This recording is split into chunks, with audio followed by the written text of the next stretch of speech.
안녕하세요. 저는 40대 평범한 주부이자 중학교에서 학생들을 가르치고 있는 선생님이기도 합니다.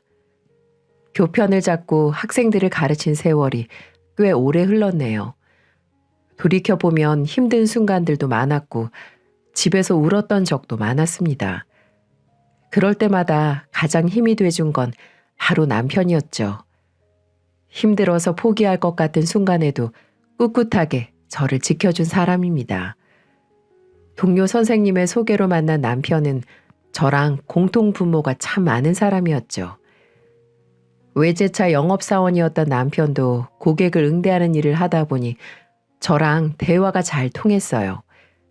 나이도 2살 차이로 큰 위화감 없이 금세 친해질 수 있었고요. 연애하는 동안에도 큰 싸움이 없었습니다. 연애 기간이 길어지니까 양가 어르신을 뵙는 일도 자연스러웠고 제가 본 시댁 어른들은 더할 나위 없이 좋은 분들이었죠. 이렇게 좋은 분들이 멋진 아들을 키워내셨구나 라는 생각이 들 정도였어요. 처음 인사드리던 날에도 어머님은 손을 꼭 잡아주시면서 좋은 말만 해주셨죠. 요즘 우리 큰아들이 차만 팔 줄 아는구나 했는데 이렇게 사람 보는 눈도 있었네. 어디서 이렇게 참한 며느리를 만났을까? 애들 가르친다고? 네, 어머님. 중학교에서 애들 가르치고 있어요. 아유, 똑부러지네. 우리 아들 잘 부탁할게. 어머님은 저에게 아들을 잘 부탁한다며 손을 쓰다듬으며 많은 이야기를 하셨습니다. 시댁 어른들을 보면 남편이 부모님을 꼭 닮아서 성실하고 바른 사람으로 컸구나 대번에 알 수 있었죠. 양가 어른들의 축복 속에 그렇게 결혼을 하고 아들까지 낳으며 소박하고 평범하지만 행복하게 살아갔습니다. 하지만 도련님이 속도 위반으로 결혼을 하게 되면서 평화롭던 시댁은 지옥으로 변하기 시작했어요. 제가 사연을 보내게 된 것도 바로 도련님, 아니 서방님과 결혼한 동서 때문이에요. 와, 시간이 지났어도 인연 얼굴을 생각하니 제 속이 부글부글 끓는 것만 같네요. 바로 그 이야기를 지금부터 해보도록 하겠습니다. 도련님은 제 남편과는 10살 차이가 나는 늦둥이였습니다. 성실하고 착했던 도련님이 속도 위반으로 결혼을 한다고 시댁 식구들에게 선포를 하면서 이 사건이 시작되게 됩니다. 며칠 후 도련님이 데려온 동서의 첫인상은 정말 곱고 참한 사람처럼 보였어요. 수줍게 인사를 하는 모습이 천상 여자 같았죠. 어머님도 정말 좋아하셨고요. 안녕하세요. 처음 뵙겠습니다. 아이고, 곱기도 하지. 홀몸도 아닌데 오느라고 수고 많았어요. 아니에요. 어머님도 아버님도 너무 뵙고 싶었어요. 입에 맞을지 모르겠는데 편히 먹어요. 임산부가 너무 오랜만이라 내가 뭘 해줘야 되나 모르겠네. 아니에요, 어머님. 너무 많아서 제가 뭐부터 먹어야 할지 모르겠어요. 저희처럼 2살 차이가 나는 도련님 부부를 보니 막내 여동생이 생긴 것처럼 기뻤어요. 아버님도 드디어 자식 농사 끝났다며 정말 좋아하셨죠. 궁금한 게 많으신지 질문도 많으셨습니다.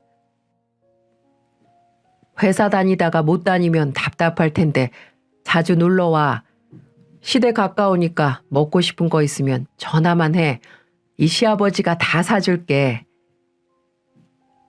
시아버님은 호박이 넝굴째 굴러온다며 기쁨을 감추지 못하셨습니다. 임신을 했으니 식은 좀 미루더라도 살림부터 합쳐야 했죠. 도련님, 아니지, 이제 서방님이라고 불러야겠네요. 결혼 정말 축하드려요. 그 후 서방님은 살림을 합치고 몇 달 후 무사히 결혼식까지 끝냈고 제주도로 신혼여행을 다녀왔습니다. 서방님네 부부가 온다길래 오랜만에 온 가족이 시댁에 다 모이는 날이었죠. 근데 그날 정말 참하고 착할 거라고 생각했던 내 예상과는 달리 동서의 생각지도 못한 돌발 행동들이 시작되면서 저와 피 터지게 싸우게 되는 계기가 되고 말았죠. 당시에 초등학생이던 아들이 학원 끝나는 걸 데려오다 보니 조금 늦어서 서둘러 주차장에 주차를 했습니다. 그때 누군가 저희 가족에게 인사를 하더라고요. 형수님, 오랜만이에요. 저희도 지금 막 도착했어요. 누군가 반갑게 부르길래 보니까 바로 서방님이더라고요. 동서는 제법 배가 나온 모습으로 인사를 했습니다. 그런데 동서의 눈이 저희 부부가 주차했던 곳으로 향하더니 톤이 올라간 목소리로 뜬금없는 소리를 하는 겁니다. 어머 아주버님, 차가 정말 멋있어요. 외제차죠? 아, 영업사원으로 일하고 있어서 직원 할인받아서 산 거예요. 그러셨구나. 저희도 아이 낳고 하면 좋은 차가 필요한데 아주버님한테 부탁 좀 해야겠어요. 남편은 외제차 영업사원으로 일하고 있는데 직원 할인을 받아서 살 수 있었어요. 아들이 하나 있어서 먼 미래까지 생각해서 크고 튼튼한 차를 구매했죠.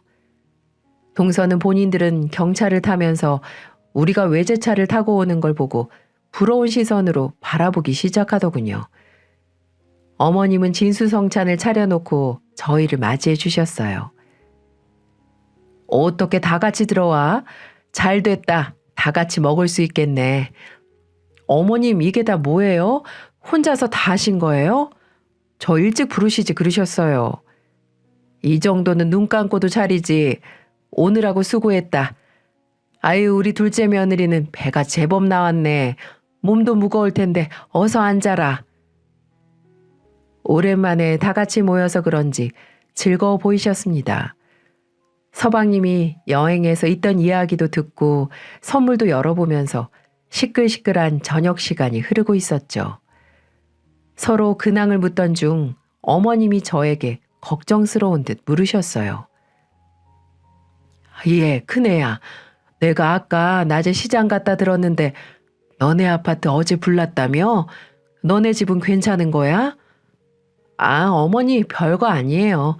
저희 앞동에서 전기 누전으로 불이 났는데 금방 소방차가 와서 큰 사고는 없었어요. 소방차가 와서 그런지 다들 큰 불인 줄 알았다니까요. 천만다행이네. 이렇게 어머님과 전 어젯밤에 대해 말을 하고 있는데 불쑥 동서가 얘기를 꺼내더라고요. 그러고 보니까 형님네 집은 어디예요? 우리 집? 여기 사거리 지나서 있는 아파트야. 제 말을 들은 동서는 잠시 생각을 하더니 입을 열었어요.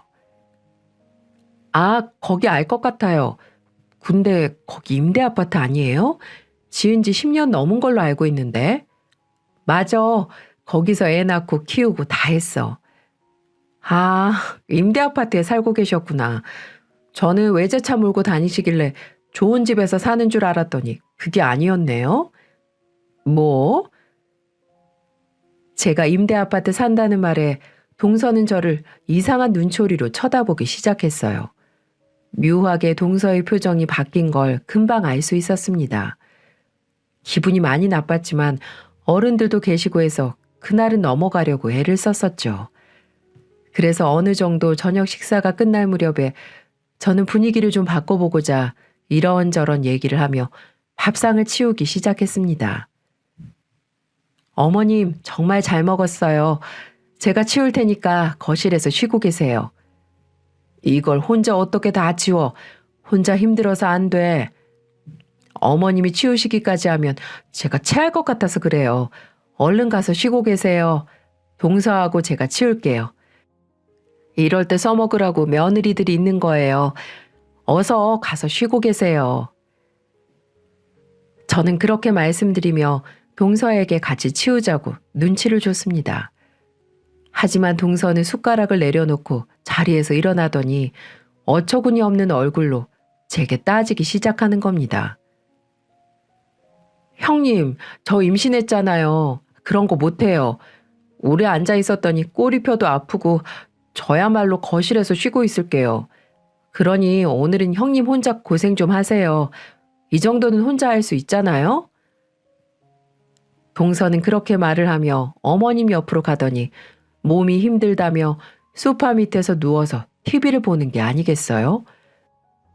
어른들도 다 계시는 곳에 누워서는 본인이 보고 싶은 채널들을 돌리면서 혼자 깔깔거리며 웃고 있는 겁니다. 정말 마음 같아서는 리모컨을 뺏어서 당장 일어나 상 치우라고 말을 하고 싶었지만 이번 또한 분위기를 깨고 싶지 않아 그냥 넘어갔어요. 속으로 너 언제 한번 걸려봐라. 이 마음밖에 없었던 것 같습니다. 그렇게 저는 혼자 꾸역꾸역 상을 치우고 설거지하고 뒷정리까지 다 할 수밖에 없었네요. 그리고 힘겹게 다 치우고 나서 이제 좀 저도 거실에서 쉬려고 할 찰나에 이 눈치코치 없는 동서녀는 제게 심한 모욕감을 주는 거 있죠? 형님, 혹시 후식은 없어요? 밥 먹었더니 시원한 게 먹고 싶네요. 시원한 거? 한번 동서가 찾아봐봐. 냉장고에 음료라도 있겠지. 에이, 형님, 저는 누워있고 형님은 일어서 있잖아요. 일어나기 힘드니까 냉장고 가서 시원한 것 좀 꺼내주세요. 동서, 나 지금까지 부엌 치우다가 나왔어. 동서는 누워서 TV 보고 있었고, 그럼 조금이라도 양심이 있으면 동서가 나한테 이런 거 시키는 건 아니지 않나? 지금 어머님, 아버님이 있다고 이렇게 행동하는 거야? 저는 이렇게 말을 하며 시원한 거 먹고 싶으면 직접 갖다 먹으라고 알려주었습니다. 하지만 잠시 후 아버님이 일어나서는 동서 편을 들어주는 게 아니겠어요? 아이고, 내가 갖다 주마. 별것도 아닌 것 같고 싸우고들 그러니. 보니까 냉장고에 식혜도 있고 주스도 있는데 어느 거 갖다 줄까, 아가? 아버님이 그렇게 말씀하시며 동서에게 갖다 주시는데 저는 한순간에 못된 며느리로 비춰질 수밖에 없었네요. 정말 어찌나 동서가 얄밉게 느껴지던지 임신한 건 축하할 일이었지만 임신 핑계로 집안에서 상왕 노릇을 하고 있으니 제가 천불이 날 수밖에 없었습니다. 이 나이 먹고 10살이나 어린 동서랑 애처럼 싸울 수도 없고 제가 이해해 보려고 했어요. 그런데 제 이성의 끈을 끊어버린 건 동서였습니다. 그래서 저는 도저히 참지 못하고 질러버렸어요. 형님, 혹시 기분 나쁘신 거 아니죠? 기분 나쁜 건 아닌데 위아래가 없는 것 같다는 생각이 드네. 동서는 예절 교육이라는 건 받지 않고 살아왔나 봐. 아무리 임신했다고 해도 시부모님들 앞에서 대자로 누워있고. 아유, 형님, 지금 시대가 어떤 시대인데 갑질하려고 하세요? 어머님, 아버님도 편히 누워서 쉬라고 그러는데 왜 형님이 나서서 집안 분위기를 깨시는 건데요? 나 참, 임신하면 뇌에도 살이 찌나? 개념이 좀 없는 것 같네. 왜 이렇게 애처럼 굴어? 뭐 애요? 지금 형님 말 다 했어요? 저도 참다 말한 거였어요. 부부 둘만 있는 거실도 아니고 시댁 식구들이 다 있는 데서 이거 달라 저거 달라 말을 하는데 어떻게 가만히 있을 수가 있나요? 그리고 제게 따질 때도 누워서 입만 쭉 나와서는 따지는 겁니다. 아무리 개념이 상실했다고 해도 이건 아니지 않나요? 결국 그날은 시부모님이 그만하라고 우리를 말리는 통에 참고 또 참을 수 있었지만 언제 한번 꼭 홍군형을 내야겠다고 다짐을 했습니다. 그렇게 그날은 마지막까지 기분을 잡치고 집으로 가기 위해 주차장으로 내려왔습니다. 그리고 서방님에게도 여느 날처럼 조심히 가라고 인사를 했죠. 서방님, 조심히 가세요. 다음에 집으로 한번 초대해줘요. 동서 출산도 얼마 안 남았는데 몸조리 잘하고. 알아서 할게요, 형님. 그리고 저희 집은 외부인 함부로 못 들어와서 초대는 좀 어려울 것 같네요. 뭐? 그게 무슨 말이야? 그렇잖아요. 오늘 그렇게 저랑 한바탕 난리를 쳤는데 어떻게 기분 좋게 형님을 초대할 수 있겠어요? 뭐 기분이 좀 나아지면 그때 봐서 초대하든가 할게요. 동서 진짜 마지막까지 이렇게 나올 거야? 신경 끄세요. 올해 임대 아파트 살면서 목소리 하나는 끝내주게 크네요. 기가 막혀서. 동서, 내가 사회생활을 해도 동서보다 더 했고 나이도 동서보다 한참 많아. 그런데 지금 말하는 말투가 그게 뭐야? 어서 사과하지 못해? 아, 끝까지 꼰대짓거리 하기는. 우리 갑니다. 이렇게 말하고는 창문을 올려버리고 가버리는 겁니다. 저희 부부는 동서 말에 완전히 넋이 나가버렸어요. 동서의 행동에 기가 막혔던 남편은 아들과 차로 돌아갔습니다. 그리고 사고를 친 건 동서인데 상황을 수습하는 건 서방님이었죠. 조금 뒤 저희에게 전화가 와서는 본인 와이프 대신 사과한다면서 기분을 풀라고 하더군요. 형수님, 제가 죄송해요. 이 사람이 피곤해서 예민해졌나 봐요. 다음에 제가 제대로 초대할게요. 오늘 고생 많으셨어요. 얼른 가서 쉬세요. 그리고 형한테도 말 좀 잘해주시고요. 정말 오늘 일은 죄송합니다. 네, 알겠어요. 그리고 서방님도 동서한테 다음부터는 어른들 다 계시는 곳에서 그러지 말라고 말 좀 당부해 주세요. 아무리 임신했다지만 보기가 좋지 않아요. 부탁드릴게요. 네, 제가 잘 타이를게요. 조심히 들어가세요. 그렇게 그날은 완전 기분이 상한 채 끝이 났습니다. 저는 언제 한번 두고 보자 뼈를 갈기갈기 갈았고요. 하지만 동서의 아나무인 같은 태도는 날이 갈수록 심해졌어요. 언제 한 번은 도련님이 남편한테 어려운 부탁을 했습니다.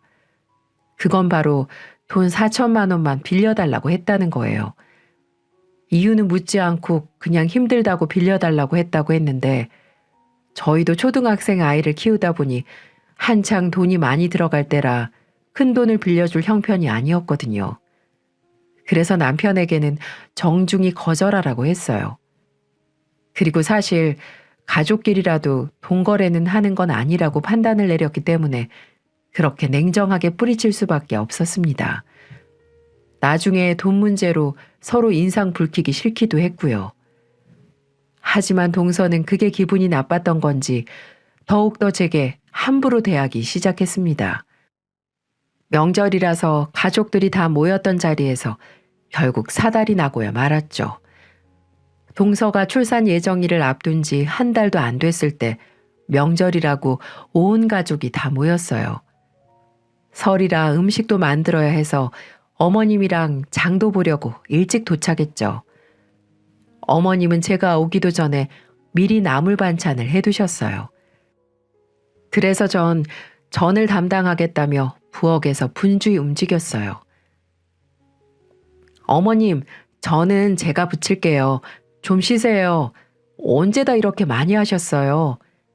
아유, 한다고 했는데 할 게 또 있었네. 쉬엄쉬엄 하면서 해. 아니에요.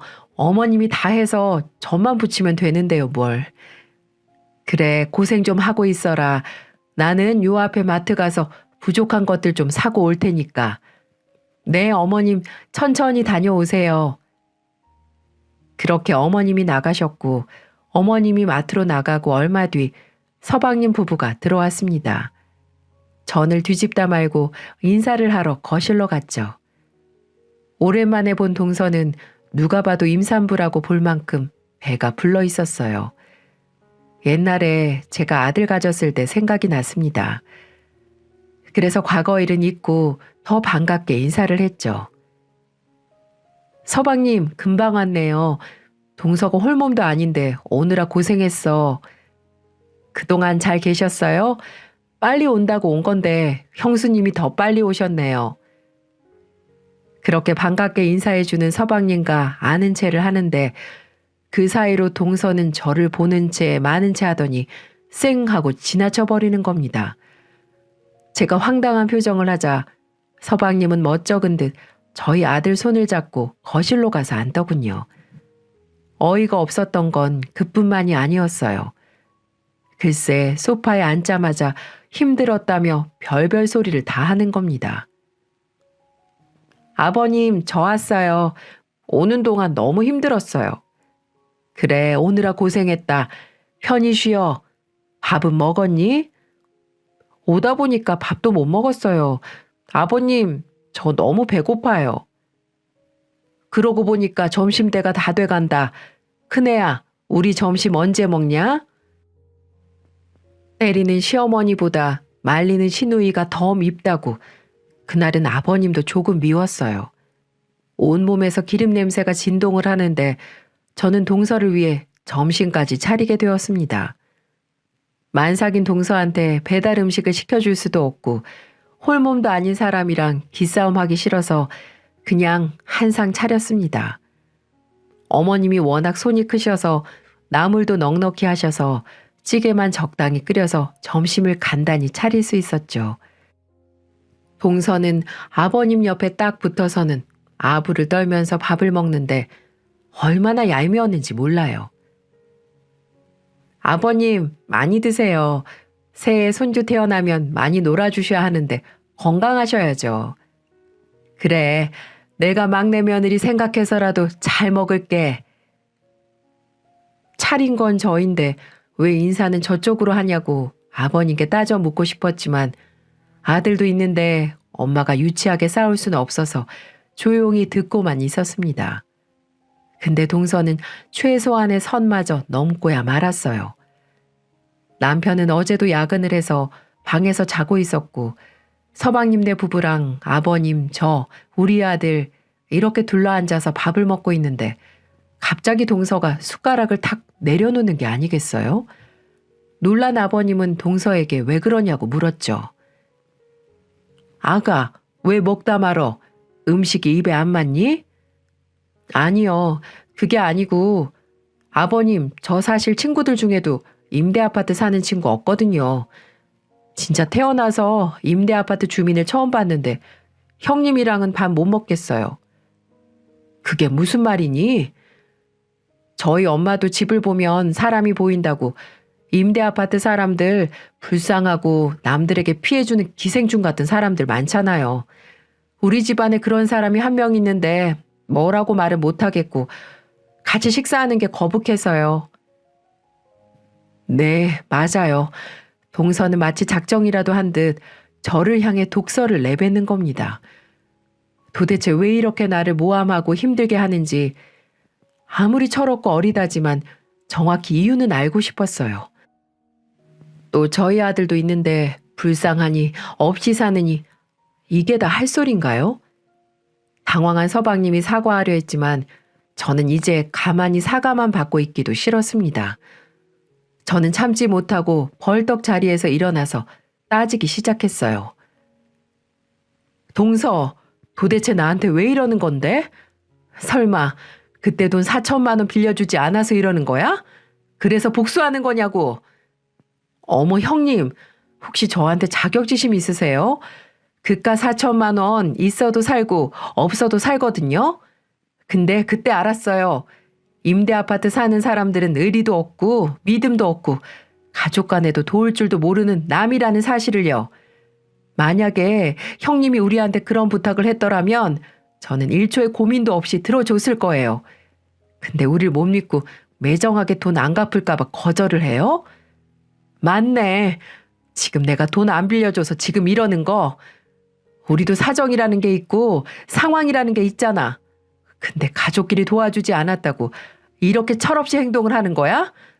동서 때문에 작은 서방님이 얼마나 중간에서 난처하는지 몰라서 그러는 거야? 됐고요. 그때 우리 친정집이 망하기 일부 직전이라 부탁했었는데 형님이 우리한테 하는 행동 보고 저는 그때부터 형님으로 인정 안 하기로 했어요. 그러니까 저한테 동서 대접 받을 생각 하지도 마세요. 꿈 깨시라고요. 와, 정말 미치고 팔짝 뛰는 줄 알았습니다.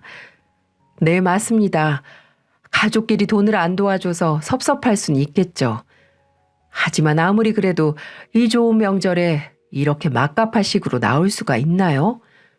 옆에서 듣고만 있던 서방님과 아버님은 작은 동서에게 그만하라고 타일렀지만 꿈쩍도 안 하더군요. 도대체 가정교육은 어떻게 배운 건지 모르겠지만 윗사람들은 동서 눈에는 하나도 안 보이는 것 같았어요. 마트에서 어머님이 오고 나서야 조금은 진정될 수 있었지만 이제는 제가 한 음식 가지고 태클을 걸기 시작하더군요. 어머, 이게 뭐야? 형님, 이걸 지금 전이라고 만드셨어요? 누굴 닮았는지 정말 못생기게 지지셨네요. 하나를 보면 열을 안다고 형님이 가르치는 아이들도 불쌍하네요. 아유, 형님 같은 사람한테 교육을 배우고 있고 우리나라 미래가 걱정이 되네요. 어머님도 동서가 말이 심했다고 생각이 드시는 건지 이번에는 동서에게 한마디 하셨습니다. 얘야, 너 지금 네 형님한테 말버릇이 그게 뭐니? 어디서 배워먹은 행동이야? 어서 잘못했다 말하지 못해? 가만히 지켜보고 있으려니까 지금 네가 선을 넘고 있잖아. 에이, 어머님, 장난이에요. 그냥 웃자고 한 소린데 왜 이렇게 화를 내세요? 형님도 아시죠? 제가 지금 웃자고 장난친 거. 우리 이렇게 기분 좋은 명절에 하하호호 웃으면서 지내자고요. 세상에, 이렇게 말하며 미꾸라지처럼 빠져나가려고 하는 거 있죠? 그리고 어느새 저녁이 되었습니다. 형님, 요즘 애들 임대아파트 살면 왕따 당하고 무시받는 거 아시죠? 애 생각해서라도 이사를 가세요. 이건 정말 가족으로서 충고드리는 겁니다. 동서, 우리 집에 신경 좀 꺼. 동서가 생각하는 그런 아파트 아니니까 좀 모르고 있으면 닥치고 있으라고. 네? 임대아파트도 등급이 있어요? 그리고 임대아파트에 외제차가 어울리기나 해요? 여윳돈도 없는데 무슨 돈으로 그런 차를 굴려요. 제가 부들부들 떨자 서방님은 분위기 파악을 했는지 죄송하다며 동서를 데리고 밖으로 나갔습니다. 그리고 어머님은 저를 달래주려고 애를 쓰셨죠. 큰애야, 네가 속이 넓으니까 기분 풀거라. 나도 저 정도로 막무가내 아인 줄 몰랐구나. 나도 지금 속으로 벼르고 있어. 손주만 낳으면 내가 다리 몽둥이를 부러뜨려서라도 가정교육 처음부터 다시 시킬 거니까 네가 조금만 참어. 네, 어머님. 왜 저렇게 시간이 갈수록 애 같은 행동하는지 모르겠네요. 저보다 작은 서방님이 더 걱정이에요. 저런 동서를 어떻게 데리고 살지. 아유, 그러게 말이다. 안 그래도 며칠 전에 통화를 했었는데 아주 죽으려고 하더라. 비유 맞춰주기 힘이 드나 봐. 결혼한 걸 후회한다는 말까지 나왔다니까. 네? 정말요? 그래. 요즘 회사에서 야근이 많아져서 집에 좀 늦게 들어갔는데 작은 애는 우리 아들이 바람피고 있는 걸로 오해를 하고 핸드폰 뒤지고 모르는 연락처가 있으면 일일이 다 전화해서 확인 전화까지 했었나 봐. 의부증에 집안일은 아예 할 생각도 하지 않고 얼마나 힘이 들면 혼자 힘들어서 술 먹고 전화를 했겠니. 아휴, 정말 힘드시겠네요. 의부증 그거 아주 무서운 병인데 어머님이 옆에서 많이 도와주셔야겠어요. 어머님은 제게 서방님과의 얘기를 해주시며 조금만 참아달라고 부탁을 하셨습니다. 그래서 저는 어머님도 이렇게 힘들어 하시는데 제가 무리하게 어른들 앞에서 싸우면 안 될 것 같아 죄송하다고 말씀드리고 알겠다고 말씀드렸죠. 그리고 먼저 손을 내미려고 서방님 부부를 찾으러 나갔습니다. 괜히 저 때문에 싸우는 것 같기도 해서 마음이 편치 않았거든요. 조금 걸어 다니니까 서방님 부부가 바깥에서 싸우고 있더라고요. 그래서 저는 동네 사람들도 보고 해서 싸움을 말려야 될 것 같아 한 걸음에 달려갔습니다. 가면서도 이게 싸울 일인가 이해가 안 갔지만 임신했으니까 별게 다 예민했겠지. 100번 이해하자 정말 마음으로 노력했죠. 하지만 동서는 저보다 더 억울해 보였어요. 동서, 그만하자. 이 좋은 날 왜 그래? 서방님도 그만하시고요. 기가 막혀서. 형님, 제가 이러는 거 이해가 안 가죠? 저 그렇게 막 자란 애 아니에요. 저희 집에서 얼마나 귀하게 큰 줄 아세요? 누가 동서 막 자랐다고 뭐라고 했어? 1절만 하고 어서 들어가. 어른들 다 계시는데 뭐 하는 거야? 제가 신경 끄시라고 했죠? 왜 남의 가정일에 참견이신데요? 우리 부부끼리 싸우지도 못해요? 눈치가 없으니 아직도 임대주택에서나 살고 있지? 동서, 그 입 진짜 안 닥쳐? 이제야 본성이 나오시네요. 어디 임산부한테 욕짓거리라세요? 내가 지금 말 곱게 나가게 생겼어? 이 정도밖에 안 되는 사람이었어, 동서? 누가 선생 아니랄까봐 훈계질은. 가서 형님 분수에 맞는 입주민들이랑 겸상하세요. 돈 좀 빌려달라니까 한 푼도 못 빌려준다고 발뺌할 땐 언제고 보라한 듯이 고급차를 끌고 온 거 저 보라고 그런 거 아니었어요? 당신 형수님한테 사과드려. 서방님은 동서를 향해서 소리를 쳤고 동서는 한 채의 양보도 없이 두 눈 부릅뜨고 소리를 질렀습니다. 지나가는 사람이 보면 만삭의 동서를 괴롭히는 고약한 사람이라고 오해하기 딱 좋았어요. 서방님의 한마디에 서러웠는지 동서는 눈물이 그렁그렁 져서는 택시를 타고 가버렸습니다. 도대체 이게 무슨 경우인가요? 서방님은 이번에도 제게 연신 사과를 하면서 푸념을 하기 시작했습니다. 그리고는 너무 힘들다며 제 앞에서 울기 시작하는 거예요. 정말 처음으로 보는 모습이었어요. 형수님, 정말 미쳐버릴 것 같습니다. 어떻게 하나하나 행동들이 저렇게 철이 없고 사람들을 힘들게 하는지. 서방님, 힘내요. 어쩌겠어요. 왜 제가 모르는 무슨 일이라도 있어요? 제가 이건 부모님한테도 쪽팔려서 말씀 안 드렸지만 저 사람이 사고를 이만저만 치는 게 아니에요. 저번에 4천만 원 빌려달라고 했을 때도 글쎄 처갓집에서 어떤 사람한테 사기를 쳐서 그거 합의 보려고 금액이 부족해서 부탁을 하더라고요. 그래서 형수님한테 부탁을 한 거고요. 근데 그 돈을 빌리지 못했다고 하니까 그때부터 어찌나 사람을 힘들게 하는지. 어떻게 해요? 글쎄 이 사람이 집 담보로 대출을 받아서 줬더라고요. 그 쬐깐한 집으로 말이죠.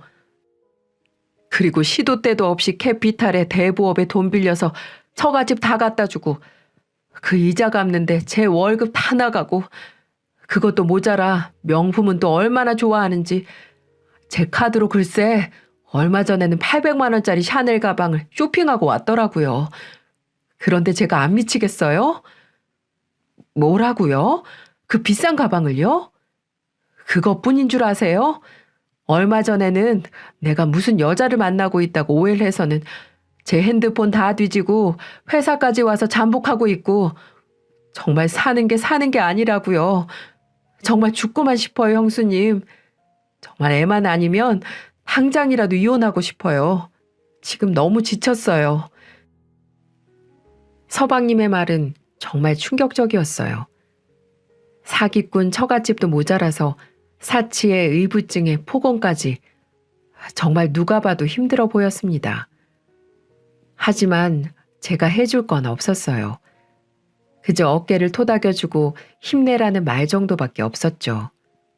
만삭만 아니면 당장 쫓아가서 인생 그렇게 살지 마라 홍군형 내주고 싶었지만 괜히 그랬다가는 뱃속의 아이가 잘못되기라도 할까봐 이러지도 저러지도 못한 상황이었기 때문이었죠. 저는 조금만 참으라고 말을 해주고 서방님을 이끌고 시댁으로 들어갔습니다. 먼저 동서가 집에 가버렸다고 시부모님에게 말을 하자 황당한 표정으로 에이 하시고는 안방으로 들어가 버리셨습니다. 아무래도 화가 많이 나셨겠죠. 이 동서라는 여자 때문에 기쁜 명절이 완전 망가져 버리는 순간이었습니다. 그렇게 소란스럽던 명절이 지나고 드디어 동서는 출산을 했습니다. 건강한 딸을 출산한 동서 소식에 시댁에서도 좋아해 주었어요. 아들만 있는 집에 드디어 딸이 생겼으니 얼마나 기쁘셨을까요? 저는 가기도 싫었지만 시부모님이 같이 가자고 재촉하는 바람에 제 아들과 함께 따라 나서게 됐습니다. 처음 가본 서방님네 집은 생각보다 깔끔했어요. 서방님이 반갑게 맞이해 주었고 시부모님들은 너무 귀여운 손녀를 안으시며 입가에 미소를 지으셨어요. 아유, 어쩜 이렇게 예쁘니? 엄마 닮아서 이렇게 예쁜가? 고생했다. 시아버지가 돼서 뭐라도 해주고 싶은데 필요한 거 있으면 다 말해라. 그래, 네 시아버지가 어디 금두껍이라도 숨겨둔 것 같은데 말만 해. 없는 것도 만들어다 해줄 것 같다. 어머님이랑 아버님의 즐거운 대화가 오갔고 저희 부부도 아이를 안아봤습니다. 그때 제 아들이 아기가 궁금하다며 손을 만지작거렸어요. 그런데 그때 제 아들 손을 딱 뿌리치는 게 아니겠어요? 그러면서 제 아들을 향해 손가락질을 하는 겁니다. 저리 가지 못해? 우리 애는 임대 아파트 애랑 못 놀게 할 거야. 너는 거실에 앉아 있어. 동서의 말에 제 아들은 당황한 얼굴로 얼어 있었고 모든 가족들은 제 눈치를 살피기 시작했어요. 제 얼굴이 심상치가 않았거든요. 어떤 부모가 아들이 그런 무시를 당했는데 기분이 좋을 수가 있나요? 출산이고 뭐고 다 엎어버릴 각오로 말을 했습니다. 이 문제를 짚고 넘어가지 않으면 내 아들이 말도 안 되는 상황에 상처를 받을 것 같았거든요. 동서, 얼른 사과해. 지금 이게 뭐 하는 짓이야? 제 자식 제가 알아서 키우겠다는데 형님이 왜 그러세요? 이게 동서가 말하는 자식 교육이야? 어릴 때부터 자기 분수를 알고 커야 헛꿈을 안 꾸죠. 형님도 자식 교육 똑바로 시키세요. 임대 아파트 사는 주제 어디서 훈계질이세요? 야! 내가 네 인생이 불쌍해서 말 안 하려고 했는데 그 집 내 집이야. 진짜 좁아터진 집구석만큼 생각하는 게 어떻게 그렇게 어리석냐? 거짓말 시키기는 구차한 변명 마세요. 너는 임대 아파트가 전부 서민들이 살고 노인들이 사는 그런 곳인지 아나 본데 가서 네이버에 검색이라도 해봐 이 멍충아. 이렇게 사회생활도 못하면서 인생을 어떻게 살려고 하냐? 우리가 사는 아파트 10년 채워서 분양 전환해서 소유권 이전했거든? 네 머릿속에는 온갖 의심과 시기와 질투가 만연한데 네가 그런 걸 알 리가 있냐? 저는 그동안 쌓여있던 응어리를 다 쏟아냈습니다. 서방님께 미안했지만 제 아들을 건드리는 건 동서의 실수였어요. 아들은 건들면 안 됐죠. 감히 내 새끼를 무시하는데 그냥 넘어갈 엄마는 없다는 걸 호되게 보여줬습니다. 동서는 서방님한테 눈빛으로 정말 제가 말한 거에 대해 맞냐고 물었고 서방님은 맞다고 고개를 끄덕였습니다. 야, 지금 네가 살고 있는 이 코딱지만한 집 두 채는 살 수 있어. 한 번만 더 내 앞에서 주제도 모르고 막말했다가는 죽을 줄 알아. 알았어? 황당한 얼굴로 안절부절하는 걸 보니 고가웠습니다. 그리고 그 모습을 본 시어머니는 벌떡 일어나셨어요. 그리고는 짐을 챙기며 말씀하셨죠. 원 기가 막혀서 손녀딸이 너처럼 클 거라고 생각하니까 정이 뚝 떨어진다. 어떻게 애를 낳아서도 이렇게 분란을 일으키니? 일반 아파트면 어떻고 임대 아파트면 어때? 왜 그런 걸 가지고 자꾸 네 형님한테 시비를 거는 건데? 이러다 나중에 우리한테도 시비 걸겠다.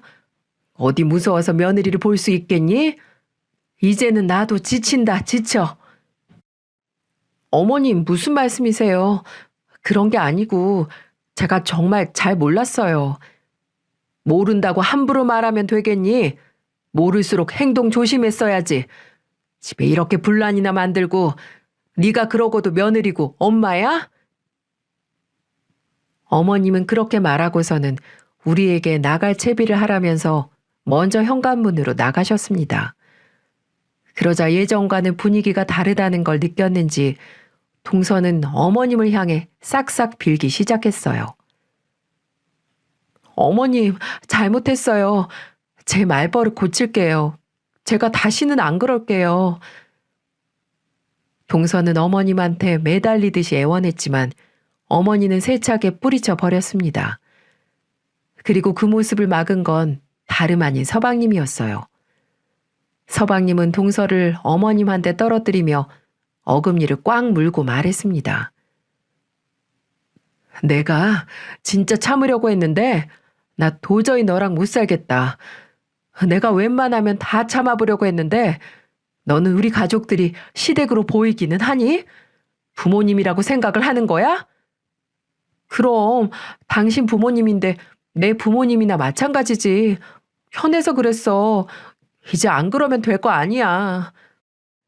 여봐, 당신은 뭘 잘못했고 뭘 앞으로 해야 될지 모르는 사람이야. 어떻게 해서든지 당신하고 살아보려고 하루에도 몇 번씩 마음을 다잡고 있는데 도저히 안 되겠다. 우리 이혼하자. 서방님은 온 가족들이 다 보는 앞에서 폭탄 선언을 해버렸습니다. 저뿐만 아니라 남편, 시부모님, 동서까지 그 폭탄 선언에 깜짝 놀라고 말았죠. 하지만 서방님의 말은 그냥 해본 말이 아니었습니다. 그동안 쌓였던 걸 마치 분출이라도 하듯 오열을 하며 계속 말하기 시작했어요. 내가 우리 가정은 어떻게든 지키려고 했는데 당신 같은 여자랑 살면 내가 먼저 미쳐버릴 것 같아. 당신 같은 사기꾼 집안, 능력도 없으면서 사치만 좋아하고 어른들이 있는데도 마치 지 세상처럼 누워서 TV를 보지 않나. 형제간의 사이를 이간질시키질 않나. 내 월급을 전부 카드값 대출금으로 쓰질 않나. 내가 여기서 더 어떻게 해야 되겠니? 지금 이 순간부터 이 집에서 나는 나갈 거니까 더 이상 찾지 마. 서방님은 정말 이렇게 말을 하며 가장 먼저 집을 나가버렸습니다. 제 남편이 놀라서 서방님에게 달려갔고 저는 시부모님을 모시고 집을 나와버렸어요. 동서는 애타게 우리를 불렀지만 누구 하나 동서의 부름에 응답해주는 사람은 없었죠. 모두들 한마디로 질려버려서 상종도 하기 싫었던 거였죠. 그날 저녁 남편과 서방님은 술이 떡이 돼서 저희 집으로 왔습니다.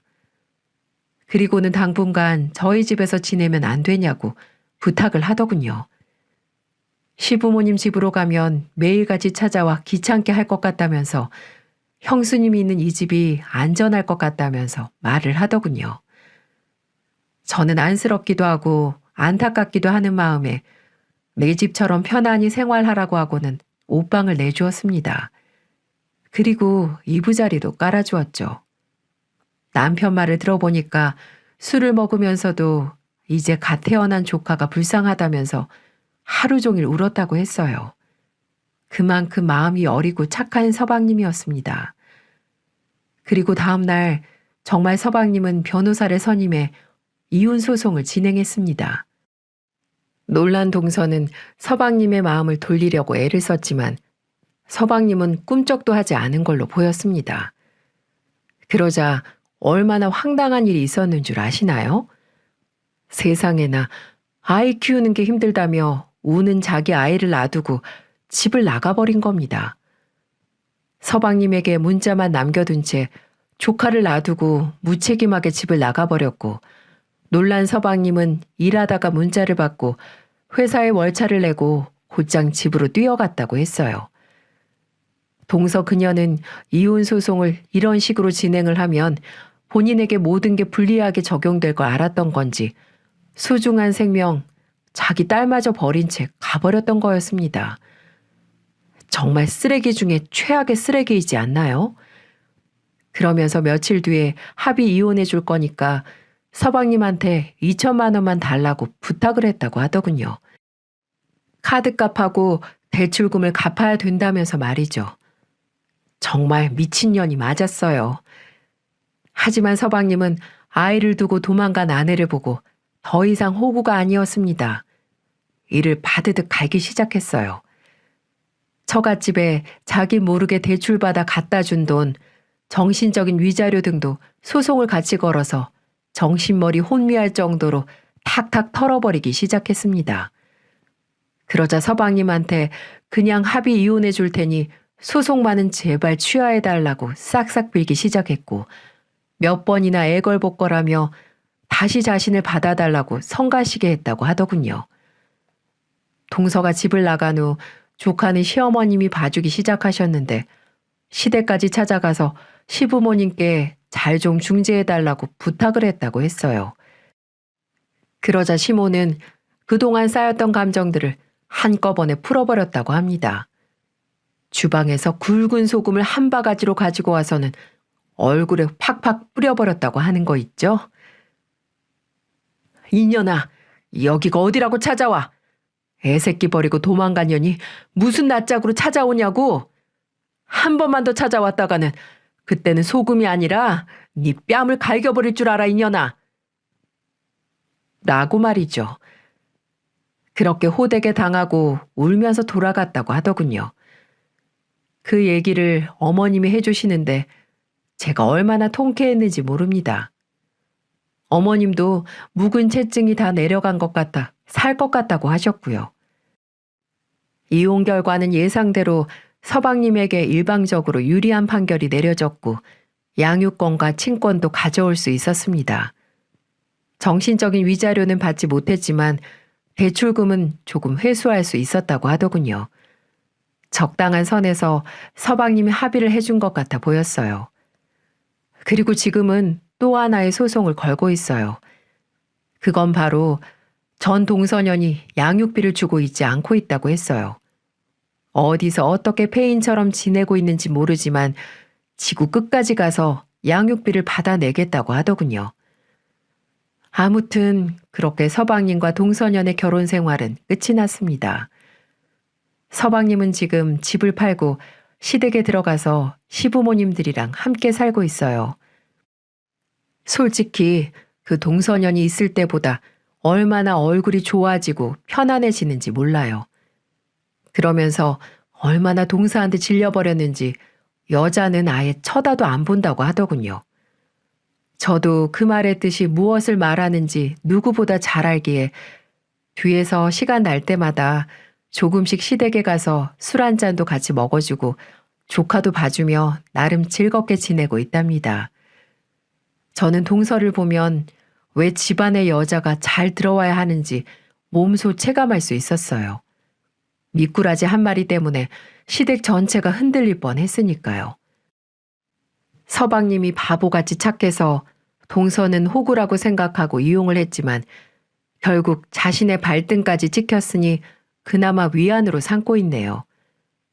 솔직히 조금만 더 서방님이 처음부터 매정하게 전 동서와 인연을 끊어버렸다면 좋았을 걸, 이런 아쉬움도 있는 것도 사실이지만 우리 시댁은 이것도 인생이라 생각하고 받아들이려고 애를 쓰고 있습니다.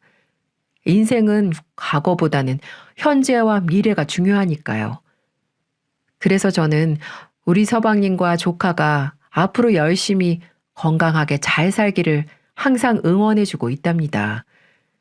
제 사연은 여기까지예요. 이제 날도 좋아지는데 아이들과 아름다운 들꽃도 보며 좋은 것 많이 보시고 좋은 말만 해주며 행복한 날들이 가득하길 바랄게요. 길고 긴 저의 이야기를 지나치지 않고 잘 들어주셔서 감사합니다. 경청해주신 여러분들의 세상에도 행복만 가득하시고 항상 풍요로운 일들도 가득하시길 바랄게요. 모두들 따뜻한 봄날 더 행복하세요.